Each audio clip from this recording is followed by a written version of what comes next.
বর্ণিল আয়োজনে দর্শকপ্রিয় television channel NTV তার 10 বছরের পথ চলার সারথীদের সংবর্ধনা দিয়েছে। এই উপলক্ষে রাজধানীর বিয়াম মিলনায়তনের জমকালো আয়োজনে তৈরি হয় বর্তমান ও প্রাক্তন কর্মীদের মিলন মেলা। এনটিভির চেয়ারম্যান ও ব্যবস্থাপনা পরিচালক আলহাজ মোহাম্মদ মোসাদ্দেক আলী বললেন, সবার অংশগ্রহণে আবারও প্রমাণিত হল এনটিভি পরিবারের বন্ধন হৃদ্যতার বাঁধনে বাঁধা। সামনের দিনে দেশ ও জনগণের কল্যাণে এনটিভি আরও ভূমিকা রাখবে এমনটি জানিয়ে তিনি বলেন, সামনে এনটিভি আরও চমক নিয়ে হাজির হবে দর্শকদের সামনে। জয়ান রহমানের রিপোর্ট।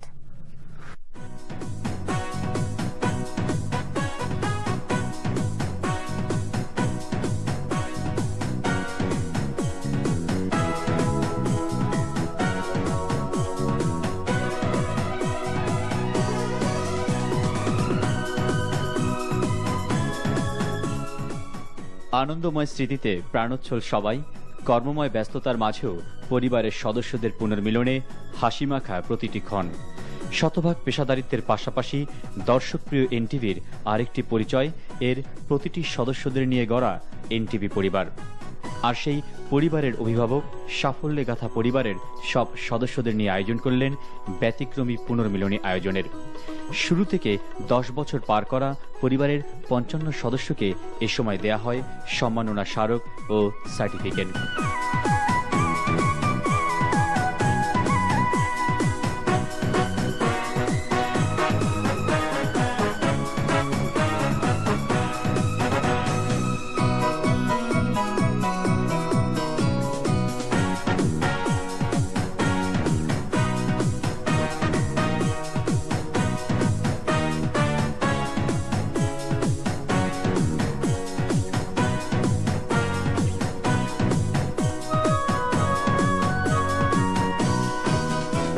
এনটিভি না, এনটিভির সাথে সাথে এই আমি আরেকবারও আপনার মনে আছে বেশ কিছুদিন আগে আমাদের এক প্রতিষ্ঠাবার্ষিকী আমরা এনটিভি প্লাসের একটি ঘোষণা দিয়েছিলাম।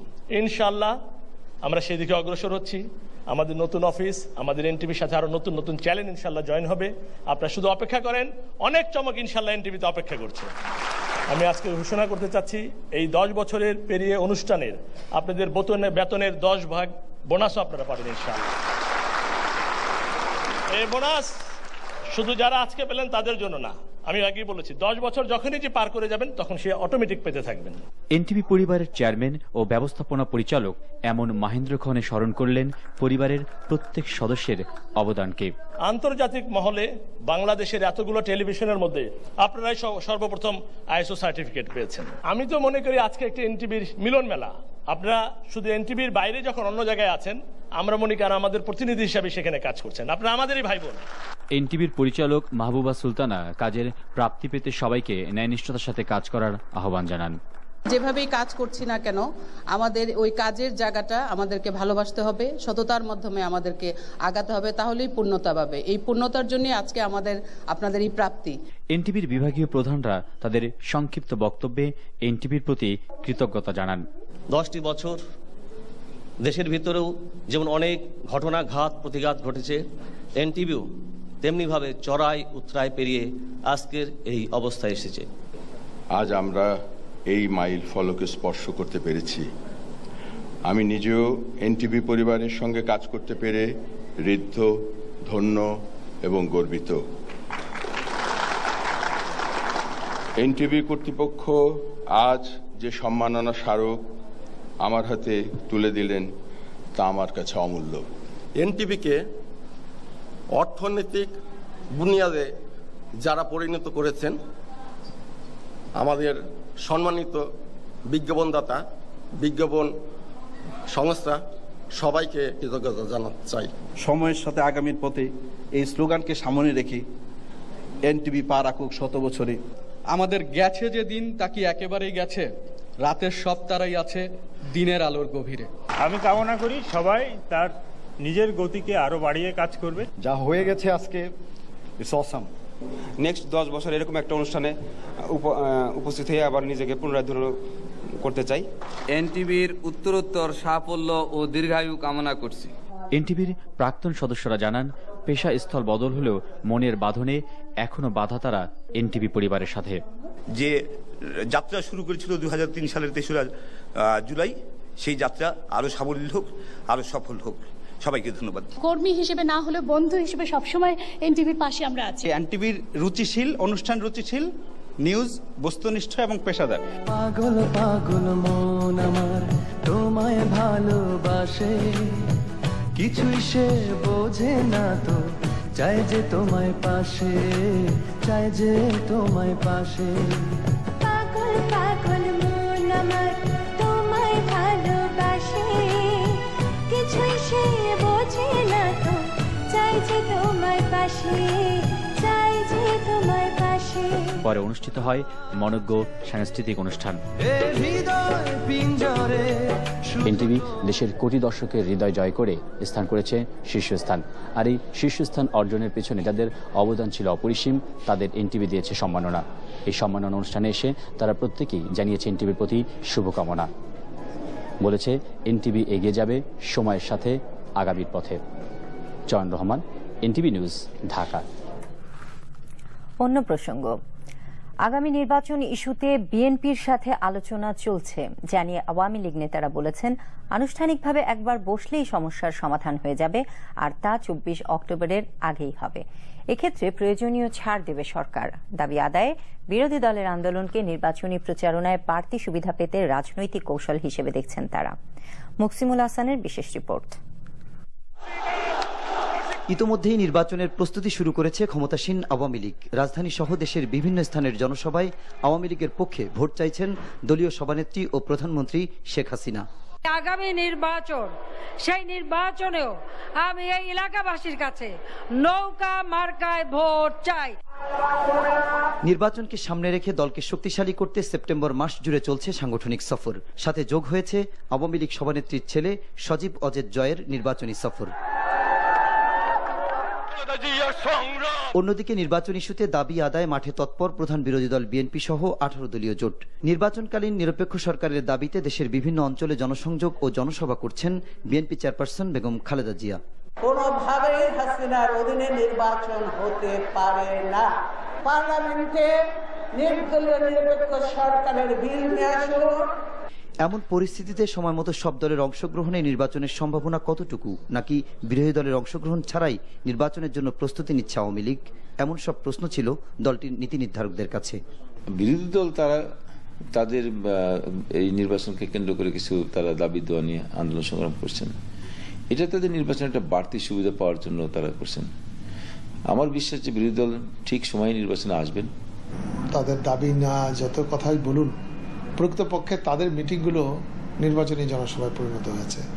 বিপুল সংখ্যক মানুষ উপস্থিত হচ্ছে, কর্মীদের মধ্যে নির্বাচনী হাওয়া বইছে, প্রার্থীরা তাদের দলের মধ্যে আপনারা দেখতে পাচ্ছেন যে ওখানে একটা প্রতিযোগিতা বড় দলে যা হয় সেগুলো তারা হচ্ছে। এবং আমার ধারণা যে এই প্রেশারটা উনি রাখতে চান রাজনৈতিক কৌশল হিসাবে, কিন্তু নির্বাচনে তারা শেষ পর্যন্ত অংশগ্রহণ করবেন এই সংবিধানের আওতাতেই। তারা মনে করেন প্রধান বিরোধী দল বিএনপির অংশগ্রহণ ছাড়া নির্বাচন করলে তা গ্রহণযোগ্য হবে না। তাই নির্বাচন ইস্যুতে শিগগিরই আলোচনার মাধ্যমে সমঝোতা হবে বলে জানান তারা। বিভিন্ন পর্যায়ে আমাদের মধ্যে কিন্তু এক ধরনের মতবিনিময় হচ্ছে, কথা বন্ধ নাই, কথা হচ্ছে। প্রশ্ন হচ্ছে আনুষ্ঠানিক সংলাপ, তো সেটার জন্য এখনো সময় আছে, সময় চলে যায় নাই। এই সংসদ অধিবেশন চলাকালীন পর্যন্ত অপেক্ষা করে দেখব। তারপরে যদি সংসদে না হয় তাহলে হয়তো বাইরেও আমরা আলোচনা করতে পারি। 24 অক্টোবর এই সরকারের মেয়াদকালীন সময়ের আগেই এটা নিয়ে আলোচনা হবে এবং নিষ্পত্তি হয়ে যাবে। সেটা হয়তো বসলে এক দফাতেই, একবার বসলেই হয়তো সমাধান হয়ে যেতে পারে। আর এই সংলাপে বিএনপিকে প্রয়োজনীয় ছাড় দিতে আওয়ামী লীগ প্রস্তুত বলেও জানান দলটির ভারপ্রাপ্ত সাধারণ সম্পাদক।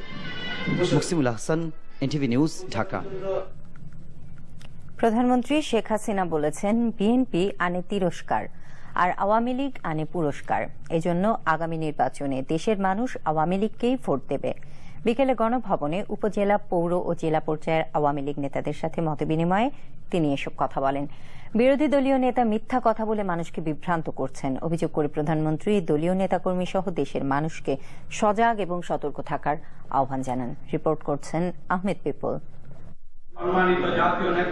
উপজেলা, পৌর ও জেলা আওয়ামী লীগের সভাপতি এবং সাধারণ সম্পাদকদের সাথে ধারাবাহিক মতবিনিময়ের অংশ হিসেবে শুক্রবার কুমিল্লা উত্তর, দক্ষিণ, চট্টগ্রাম উত্তর, দক্ষিণ, চট্টগ্রাম মহানগর, পাবনা ও রংপুরের নেতাদের সাথে এ মতবিনিময়ে শেখ হাসিনা বর্তমান সরকারের উন্নয়ন কাজ তুলে ধরে বলেন, আওয়ামী লীগ সৃষ্টি করে আর বিএনপি উড়ে এসে জুড়ে বসে, তাই দেশের মানুষের জন্য তাদের দরদ নেই। আওয়ামী লীগ যতক্ষণ ক্ষমতা আছে দেশের মানুষ শান্তি পাবে, উন্নত জীবন পাবে, অন্তত সেটা আমরা দিতে পারবো। কিন্তু ওই বিএনপি লুটেরা, দুর্নীতিবাজ, মানি লন্ডারিং যাদের অভ্যাস, তারা আসবে মানুষ খুন করতে, বোমা মারতে, গ্রেনেড মারতে, হত্যা করতে। বাংলাদেশ আবার বিশ্বসভায় তাদের মর্যাদা হারাবে। আওয়ামী লীগ ক্ষমতা আসলে বিদেশ থেকে আমরা পুরস্কার আনি, আর বিএনপি ক্ষমতায় যখন আসে তখন দেশে আসে তিরস্কার। যুদ্ধ অপরাধীদের বিচার বন্ধের ষড়যন্ত্র হচ্ছে অভিযোগ করে প্রধানমন্ত্রী আরো বলেন, আওয়ামী লীগ ও ইসলাম ধর্ম নিয়ে অপপ্রচার হচ্ছে। আমার প্রশ্ন, যে ইসলামের নাম করে হাতে কোরআন শরীফ নিয়ে এই যে মহিলাদের কাছে যে মিথ্যা কথা বলা এবং তাদেরকে বিভ্রান্ত করা যে সব মুসলমান মেরে ফেলছে, মরলে জানাজা হবে না, তো যাদের কাছে এই কথাগুলি পৌঁছানো হয়েছে আমি তাদেরকে অনুরোধ করবো, আপনারা এখন নিজেরা দেখেন আশেপাশে মসজিদ থাকলে নামাজ হচ্ছে কিনা, আর আত্মীয় স্বজন বা পাড়া প্রতিবেশী কেউ মারা গেলে জানাজা হয়েছে কিনা নিজেরাই যাচাই করে দেখেন। নিজেরা যাচাই করে দেখে এটা দেখেন যে যারা এসে এই সমস্ত বিভ্রান্তি ছড়িয়েছে তারা কত বড় মিথ্যে কথা বলেছে। আমি দেশবাসীকে বলবো যে এদের মিথ্যা এই অপপ্রচারে যেন কেউ বিভ্রান্ত না হয়। সংবিধান সংশোধন প্রক্রিয়া নিয়ে যারা কথা বলছেন কড়া ভাষায় তাদের সমালোচনা করে প্রধানমন্ত্রী বলেন, সবার মতামতে সংবিধান সংশোধন হয়েছে যথাযথ প্রক্রিয়া মেনেই। Ahmed people, NTV news, Dhaka. সংসদ বহাল রেখে নির্বাচন হলে দেশে সাংবিধানিক অস্থিরতা সৃষ্টি হবে বলে মন্তব্য করেছেন বিএনপি স্থায়ী কমিটির সদস্য ব্যারিস্টার রফিকুল ইসলাম মিয়া। পঞ্চদশ সংশোধনীর মাধ্যমে গণতন্ত্রের ভিত্তি ভেঙে দেওয়া হয়েছে বলে মনে করেন তিনি। আর নির্দলীয় সরকারের বিষয়ে জনমত যাচাইয়ে বর্তমান নির্বাচন কমিশনের কাছে দাবি জানিয়েছেন দলটির স্থায়ী কমিটির আরেক সদস্য আসম ও হান্নান শাহ। আলাদা অনুষ্ঠানে তারা এসব কথা বলেন। ইমরুল হাসানের রিপোর্ট। বাংলাদেশের গণতন্ত্র অতীত, বর্তমান ও ভবিষ্যৎ শীর্ষক আলোচনায় ব্যারিস্টার রফিকুল ইসলাম মিয়া অভিযোগ করেন, অতীতে দেশে গণতন্ত্র হত্যা করেছে আওয়ামী লীগ, বর্তমানেও একই ধরনের ষড়যন্ত্র চলছে। তিনি বলেন, সংসদ বহাল রেখে সুষ্ঠু নির্বাচন অসম্ভব, তাই রাজনৈতিক সংকট সমাধানের একমাত্র উপায় নির্দলীয় সরকার ব্যবস্থা ফিরিয়ে আনা। ডেমোক্রেসির বিট এবং ইলেকশনের মূল প্রসিডিউর হলো, যারা নির্বাচনে অংশগ্রহণ করবে they will have an equal opportunity to fight the election. কিন্তু 15th অ্যামেন্ডমেন্টের 123-এর 3-এর ক ধারা সেই বিটটাকে ধ্বংস করে দিয়েছে। এইরকম ফন্দি ফিকির করে একটা মারাত্মক কনস্টিটিউশনাল অ্যানার্কি সৃষ্টি হবে, যাতে ডেমোক্রেসির অস্তিত্ব থাকবে না। যদি দেশের মানুষকে বাঁচাতে চান, দেশের স্বাধীনতার মধ্যে বাঁচাতে চান, তাহলে একমাত্র পথ খোলা রয়েছে যে কোনো প্রকারের আন্দোলনের মাধ্যমে হাসিনাকে ক্ষমতাচ্যুত করে টেরিটরিয়াল গভর্নমেন্ট প্রতিষ্ঠা করে নির্বাচনে যাওয়া। অন্য এক অনুষ্ঠানে হান্নান শাহ বলেন, নির্দলীয় সরকার ছাড়া কোনো নির্বাচন হতে দেওয়া হবে না। তিনি বলেন, নির্দলীয় সরকারের দাবি এখন শুধু 18 দলের নয়, পরিণত হয়েছে গণদাবিতে। আপনাদের আজ্ঞাবহ ইসির ইলেকশন কমিশনের মাধ্যমে আপনারা গণভোট করেন, দেখি বাংলাদেশের মানুষ এই তত্ত্বাবধায়ক সরকার চায় কিনা, সেটা সাহস আপনাদের নাই। প্রধানমন্ত্রী সিলেট গিয়েছিলেন, খবর পেলাম সেখানে উনি ক্যান্টনমেন্টে গেছেন, ওটা তো ওনার প্রোগ্রামে ছিল না। তো উনি কাদেরকে আশ্বস্ত করতে চাচ্ছেন? ওই তথাকথিত তৃতীয় শক্তি বলে, নাম বলে না, ওই ভয়েই আজকাল দেখা যাচ্ছে ওনাদের ঘন ঘন সফর। হান্নান শাহ বলেন, গণতন্ত্র নিয়ে ষড়যন্ত্র হলে জনগণকে সাথে নিয়ে তা প্রতিহত করা হবে। Imrul Hasan, NTV news, Dhaka.